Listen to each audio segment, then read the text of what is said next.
زندگی میں آگے بڑھنا ہے تو بہرے ہو جاؤ، کیونکہ بعض لوگوں کی باتیں مایوسی میں اضافہ کرتی ہیں۔ بے شک مشکل کے ساتھ آسانی ہے، مشکل وقت پر صبر کرنا اور بہتر وقت پر شکر کرنا یہ مومن کی پہچان ہے۔ جھوٹ اس لیے بھی بک جاتا ہے کیونکہ سچ کو خریدنے کی اوقات ہر کسی کی نہیں ہوتی۔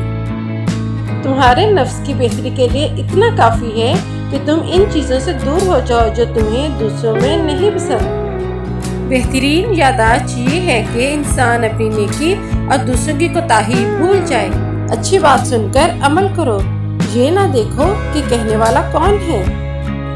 بدلتی ہوئی چیزیں اچھی ہوتی ہیں، مگر یقین کیجیے بدلتے ہوئے اپنے بہت تکلیف دیتے ہیں۔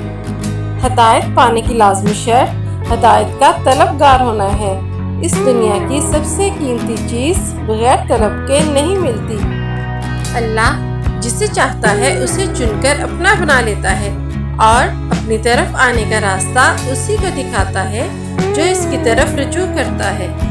اللہ کہتا ہے کہ مشکل کے ساتھ آسانی ہے تو یقین رکھنا، کیونکہ اللہ کی ہر بات میں حکمت ہوتی ہے لیکن ہم سمجھ نہیں پاتے۔ وقت نے مجھے بہت اچھی طرح سمجھایا ہے کہ سوائے تیرے ماں باپ کے کوئی بھی تیرے ساتھ مخلص نہیں۔ لوگوں کو اس بات سے غرض نہیں کہ آپ خوش ہیں یا نہیں، انہیں فرق اس بات سے پڑتا ہے کہ آپ انہیں خوش رکھتے ہیں یا نہیں۔ تنہائی میں گناہ کرنے سے بچو، کیونکہ اس گناہ کا گواہ اللہ پاک خود ہوتا ہے۔ مت بھولو جس نے دعا مانگنا سکھایا ہے اس نے قبولیت کا وعدہ بھی کر رکھا ہے۔ یہ سب میرے رب کی حکمتیں ہیں، کسی کو دے کر آزماتا ہے اور کسی سے لے کر آزماتا ہے۔ جب کوئی تمہارا دل دکھائے تو خاموش ہو جاؤ، کیونکہ جب بندہ خاموش ہوتا ہے تو قدرت بولتی ہے۔ جس نے آپ کو اوپر چڑھنے میں مدد کی ہے اس کو توڑنے کی کبھی کوشش مت کرنا، کیونکہ واپس اترنے میں تمہیں اس کی سخت ضرورت ہوگی۔ آپ کسی کے راستے سے ایک کانٹا ہٹا رہے ہوتے ہیں تو دوسری طرف اللہ پاک تمہارے راستے سے خاردار جھاڑیوں کو ہٹا دیتا ہے۔ ہر شخص یہ ثابت کرنے میں مصروف ہے کہ میں تم سے بہتر ہوں۔